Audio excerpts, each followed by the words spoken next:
அத்தனை செல்வமும் உன்னிடத்தில், நான் பிச்சைக்கு செல்வது எவ்விடத்தில்?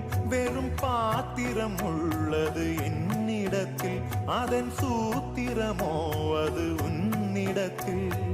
ஒரு முறையா இருமுறையா பல முறை பல பிறப்பெடுக்க வைத்தாய்.